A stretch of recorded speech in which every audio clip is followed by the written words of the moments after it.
శ్రీ గురుభ్యో నమః. శ్రీమాత్రే నమః. శ్రీ మహాగణాధిపతయే నమః. నేను Mangipudi Venkata Subbarao, PG diploma in Jyotirvastu. ఈ శీర్షికలో గృహప్రవేశాన్ని గోవుతో ఎందుకు చేస్తారు అనే విషయాలని వివరించే ప్రయత్నం చేస్తున్నాను. ప్రతి మనిషి జీవితంలో సొంత ఇల్లు కట్టుకోవడం కన్నా పెద్ద కోరిక ఏమీ ఉండదని అనుకుంటారు. సొంత ఇల్లు కల నిజం చేసుకోవడానికి ఎన్నో కష్టాలని అనుభవిస్తూ ఉంటారు.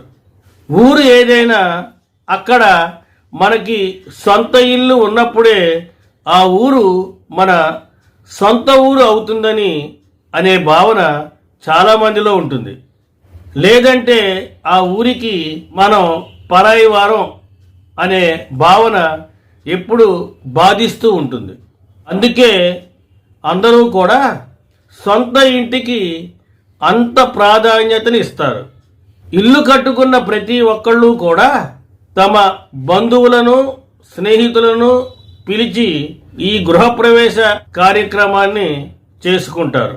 గృహప్రవేశానికి ముందు కొత్త ఇంటిలో గోమాతని తిప్పడం మనకి అనాదిగా ఆచారంగా వస్తోంది. గోవు అనేది సకల దేవతా స్వరూపంగా చెప్పబడింది. గోవుతో పాటే నూతన గృహంలోకి సకల దేవతలు ప్రవేశిస్తారని శాస్త్రం చెబుతోంది. అందువలన నూతన గృహంలోకి గోవుని ప్రవేశింపజేయడం అనేది శుభసూచికంగా విశ్వసిస్తూ ఉంటారు. నూతన గృహంలో గోవు యొక్క మూత్రం, పేడ వేసినట్లయితే మరింత శుభకరంగా భావిస్తారు.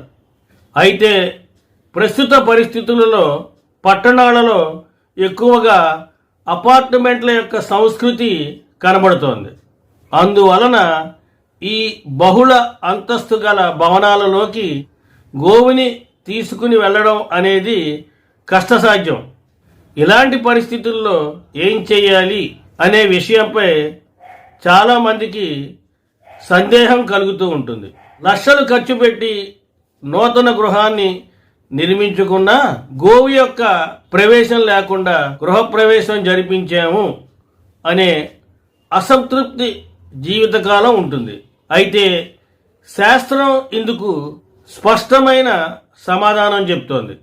బహుళ అంతస్తులలో గృహప్రవేశం చేసేవాళ్ళు ఆ భవన ప్రాంగణంలో ఆవు దూడలని అలంకరించి పూజించాలి.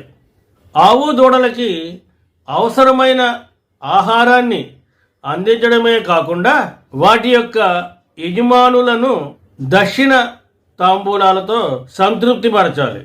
గోవు పేడను, మూత్రాన్ని తమ నివాస స్థలంలో చిలకరించవలసి ఉంటుంది.